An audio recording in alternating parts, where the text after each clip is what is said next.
Hey guys, welcome all of you to career with the. So जैसा आप सब लोगों को पता है कि मैं इस चैनल पर मॉक टेस्ट लेके आ रहा हूँ जेकेपी बॉर्डर बटालियन के रिलेटेड। और उसके पहले जो कोर्स है जेकेपी बॉर्डर बटालियन का वो भी पूरा कंप्लीट हो चुका है। और करंट अफेयर और मॉक टेस्ट की जो सीरीज़ है वो रेगुलर आपको चैनल में देखने को मिल रही होगी।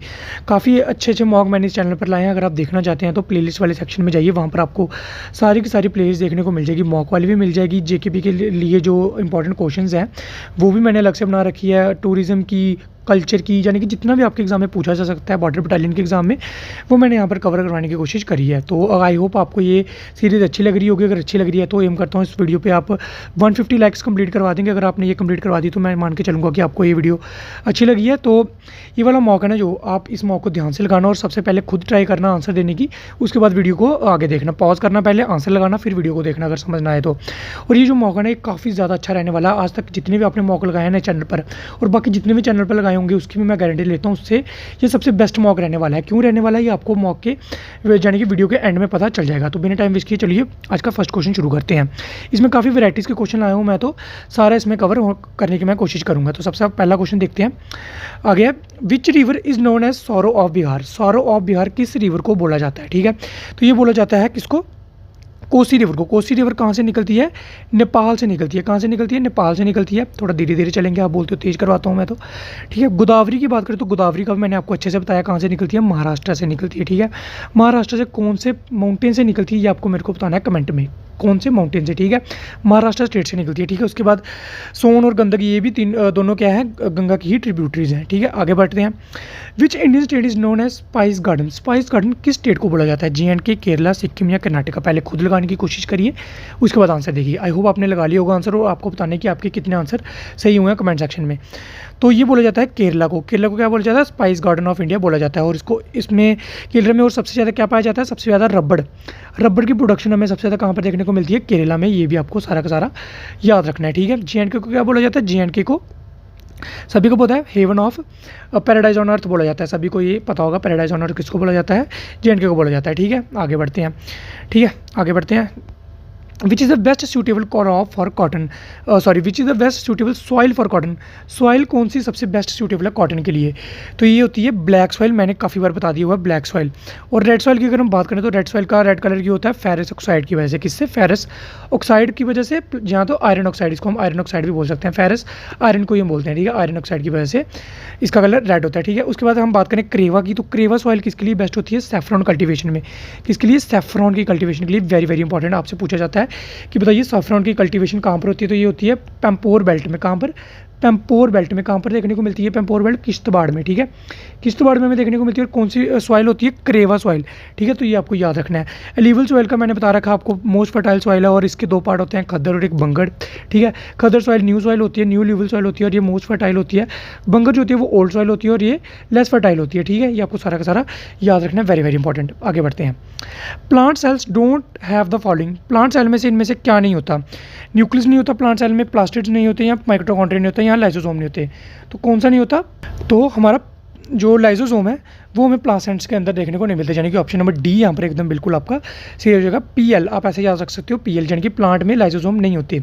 और प्लास्टिड्स किस में नहीं होते? प्लास्टिड्स हमें एनिमल सेल में देखने को नहीं मिलती। किसमें? एनिमल सेल में। AP याद रख सकते हो आप, AP यानी कि एनिमल प्लास्टिड्स। एनिमल्स में हमें प्लास्टिड सेल नहीं देखने को मिलते। ठीक है, और न्यूक्लियस का सभी को पता है ब्रेन ऑफ सेल बोला जाता है। माइटोकॉन्ड्रिया को क्या बोला जाता है? Power house of cell. क्या बोला जाता है? Power house of cell. Very very important, याद रखना है, पावर हाउस ऑफ सेल बोला जाता है माइटोकॉन्ड्रिया को। आगे बढ़ते हैं। अगला, Kathakali is the most famous classical dance form of. कहाँ का सबसे फेमस क्लासिकल डांस फॉर्म है ये है केरला का। ठीक है, केरला का कथकली सबसे फेमस डांस फॉर्म है। आंध्र प्रदेश की बात करें तो कौन सा? कुचिपुड़ी। कौन सा है? कुचिपुड़ी। ठीक है, ये आप जो मैं बता रहा हूँ ये लिखते जाइए, वेरी वेरी इंपॉर्टेंट है, मैं बता रहा हूँ आपको। ठीक है, कर्नाटक और तमिलनाडु को कौन सा? भरतनाट्यम। क्लासिकल डांस की बात कर रहा हूँ मैं, भरतनाट्यम। ठीक है, स्पेलिंग देख लेना, भरतनाट्यम याद रखो बस। ठीक है, उसके बाद which is the part of greater Himalayas. इनमें से कौन ग्रेटर हिमालय का पार्ट है? ठीक है, ये देख लेते हैं। त्रिकुटा माउंटेन है, जंस्कर रेंज है, काराकोरम रेंज है, बोथ B and C है। तो त्रिकुटा माउंटेन की हम बात करें तो ये है मिडिल हिमालयस के पार्ट। ठीक है, मिडिल हिमालयस, यहाँ लेसर हिमालयस का पार्ट कौन है? त्रिकुटा माउंटेन्स। उसके बाद आते हैं आउटर हिमालयस। आउटर हिमालयस यानी कि शिवालिक्स। आउटर हिमालयस को बोलते हैं शिवालिक, शिवालिक आते हैं आउटर हिमालयस, और मिडिल हिमालय को हम बोलते हैं लेसर हिमालयस। तो लेसर हिमालयस का कौन सा पार्ट है? त्रिकुटा माउंटेन। त्रिकुटा माउंटेन में हमें क्या देखने को मिलता है? माता वैष्णो देवी का टेम्पल मोस्ट फेमस देखने को मिलता है, माता वैष्णो देवी टेम्पल। उसके बाद जंस्कर रेंज की बात करें तो जंस्कर रेंज और काराकोरम रेंज हमें ग्रेटर हिमालयस में देखने को मिलते हैं। वेरी वेरी इंपॉर्टेंट, ठीक है, यानी कि बोथ बी एंड सी इसका आंसर सही हो जाएगा। आगे बढ़ते हैं। Which tunnel connects Jammu to Srinagar? कौन सी टनल जम्मू और श्रीनगर को कनेक्ट करती है? वेरी वेरी इंपॉर्टेंट क्वेश्चन है, मार्क करके चलिए, पूछा जाता है एग्जाम में ये। तो कौन सी टनल है वो? ए, बी, सी या डी? तो कौन सी है? आई होप आपने आंसर अभी लगा लिया होगा, अगर नहीं पता चला तो देखिए ये कौन सी टनल है। ये जवाहर टनल है, जिसको हम बनिहाल टनल भी बोलते हैं। क्या बोलते हैं? बनिहाल टनल। अगर पीर पंजल रेलवे टनल की बात करें तो ये इंडिया की लॉन्गेस्ट रेलवे टनल है। क्या है? इंडिया की लॉन्गेस्ट रेलवे टनल, ठीक है। इसकी आपको लेंथ बतानी है कमेंट सेक्शन में, ठीक है, लेंथ बतानी है कि इसकी कितनी लेंथ है पीर पंजाल रेलवे टनल की। और इसकी अगर हम बात करें तो, और ये किसको कनेक्ट करती है? ये काजीकुंड और बारामूला को ये कनेक्ट करती है पीर पंजाल रेलवे टनल, ठीक है। जवाहर टनल का मैंने आपको बता दिया जम्मू श्रीनगर को करती है। बनिहाल काजीकुंड टनल किसको करती है? नाम से पता चल रहा है बनिहाल और काजीकुंड को ये कनेक्ट करती है। श्यामा प्रसाद मुखर्जी टनल की बात करें तो ये कौन सी टनल है? ये चिन्नानी नौशहरी टनल जो बनी थी, जो कि लॉन्गेस्ट टनल है, ठीक है, इंडिया की। तो ये इसका भी नाम चेंज करके क्या कर दिया गया है? श्यामा प्रसाद मुखर्जी टनल कर दिया गया है। ये कौन से दो डिस्ट्रिक्ट को कनेक्ट करती है? तो ये कनेक्ट करती है रामबन सिटी को और उधमपुर को। किसको? रामबन और उधमपुर को ये कनेक्ट करती है। वेरी वेरी इंपॉर्टेंट, टनल से क्वेश्चन पूछे जाते हैं। आगे बात करें, Lucknow pact was held in. Lucknow pact कब हुआ था? तो ये कब हुआ था? ए, बी, सी या डी? मैंने अच्छे से बताया ये आपको। तो ये हुआ था 1916 में। 1916 में क्या हुआ था लखनऊ पैक्ट में? मॉडरेट्स और एक्सट्रीमिस्ट थे, जो कि कांग्रेस के दो पार्ट जो डिवाइड हो गए थे 1907 में डिवाइड हुए थे, मॉडरेट्स और एक्सट्रीमिस्ट। ये फिर से दो जो मेन ग्रुप्स थे कांग्रेस के, ये दोनों फिर से मिल गए थे 1916 में। और 1916 में एक और चीज़ क्या हुई थी कि INC यानी कि इंडियन नेशनल कांग्रेस और मुस्लिम लीग भी एक दूसरे के साथ जुड़ गए थे। मुस्लिम लीग भी, ठीक है, मुस्लिम लीग भी एक दूसरे के साथ जुड़ गए थे। मुस्लिम लीग की फाउंडेशन कब हुई थी? 1905 में हुई थी। मेरे को याद नहीं आ रहा 1907 है या 6 है, तो आप एक बार देख लेना और कमेंट में बता देना कि क्या है, ठीक है, मुस्लिम लीग की फाउंडेशन। उसके बाद 1917 की बात करें, ठीक है, 1917 की बात करें तो यहाँ पर क्या था? मोन्टैग्यू क्लेम्सफोर्ड एक्ट। कौन सा? मोन्टैग्यू क्लेम्सफोर्ड एक्ट आया था 1917 में। उसके बाद 1919 का सभी को पता है रॉयल एक्ट आया था। वेरी वेरी इंपॉर्टेंट है। रॉयल एक्ट के अकॉर्डिंग इन्होंने क्या करा था? किन दो लीडर्स को अरेस्ट कर लिया था? डॉक्टर सैफुद्दीन और डॉक्टर सत्यपाल मलिक को, ठीक है। इन दो लीडर्स को इन्होंने अरेस्ट कर लिया था। और इसके बाद ही क्या हुआ था हमें देखने को मिला था 1919 में जलियांवाला बाग मैसेकर, ठीक है। जलियांवाला बाग मैसेकर किसने करवाया था? माइकल डायर ने, ठीक है। और जनरल कौन थे? जनरल डायर थे और माइकल डायर गवर्नर थे उस टाइम के पंजाब के। तो ठीक है, ये आपको याद रखना है 1919 का। 1931 की बात करें तो 1931 में क्या हुआ था? Gandhi Irwin pact. क्या हुआ था? Gandhi Irwin pact, very very important. Gandhi Irwin pact हमें देखने को मिला था 1931 में। और 1930 में क्या हुआ था? 1930 में सिविल डिसोबीडियंस मूवमेंट हुई थी। क्या हुई थी? सिविल डिसोबीडियंस मूवमेंट, जिसको सॉल्ट सत्याग्रह भी बोला जाता है। और डांडी मार्च भी इसमें हमें देखने को मिला था। कहाँ से डांडी मार्च हुआ था? साबरमती आश्रम से लेके अहमदाबाद से डांडी तक इन्होंने, गांधी जी ने यहाँ पर मार्च करा था, डांडी मार्च। 1932 में क्या हुआ था? 1922 में थर्ड राउंड टेबल कॉन्फ्रेंस हुई थी। क्या हुई थी? थर्ड राउंड टेबल कॉन्फ्रेंस हुई थी 1932 में। और 1932 में क्या हुआ था? पूना पैक्ट भी क्या हुआ था? क्या हुआ था? पूना पैक्ट किसके बीच में हुआ था? गांधी जी के बीच में और डॉक्टर भीमराव अंबेडकर जी के बीच में।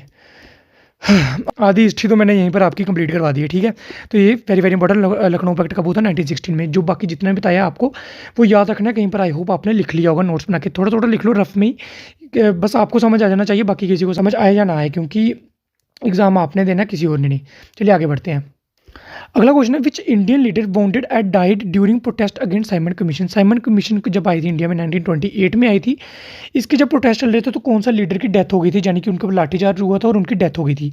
तो ये थी लाला लाजपत राय जी की डेथ। इनको क्या बोला जाता है? पंजाब केसरी के नाम से भी जाना जाता है। मैंने स्लोगन वाली वीडियो, टाइटल वाली वीडियो में सारे स्लोगन और टाइटल कवर करवाने की यहाँ पर कोशिश करी है। तो लाला लाजपत राय को क्या बोला जाता है? पंजाब केसरी बोला जाता है। बाल गंगाधर तिलक की बात करें तो इनको मराठा केसरी बोला जाता है, मराठा केसरी। और इनको लोकमान्य तिलक भी बोला जाता है, ठीक है। बाल गंगाधर तिलक को इन्होंने दो न्यूज़पेपर स्टार्ट करे थे। कौन से दो न्यूज़पेपर थे? वो थे एक मराठा और दूसरा था केसरी, ठीक है।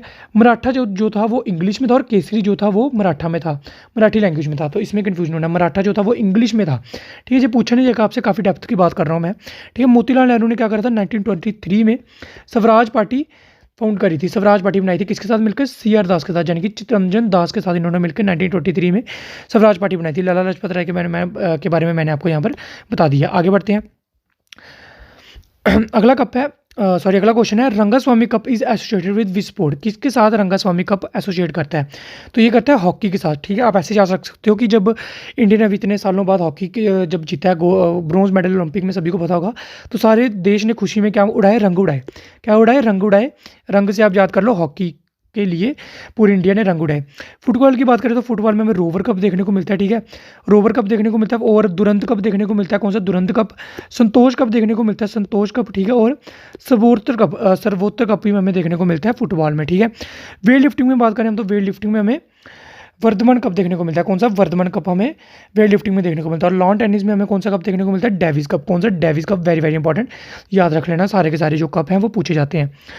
आगे बढ़ते हैं। Hot and dry winds blow in the lowlands of Jammu known as, इनको क्या बोला जाता है, चिल्ले कला बोला जाता है, ग्रीष्म बोला जाता है, लू बोला जाता है, या सोंध बोला जाता है, तो इनको बोला जाता है लू। सभी को पता होगा, लोकल जो जम्मू से है सभी को पता होगा, लू बोला जाता है, जो भी थोड़े दिन पहले चल भी रही थी। तो ठीक है, चिल्ले कलन की बात करो तो ये 40 डेज़ का टाइम पीरियड होता है जहाँ पर सबसे ज़्यादा ठंड पड़ती है इन 40 डेज़ में, तो इनको बोला जाता है चिल्ले कलन।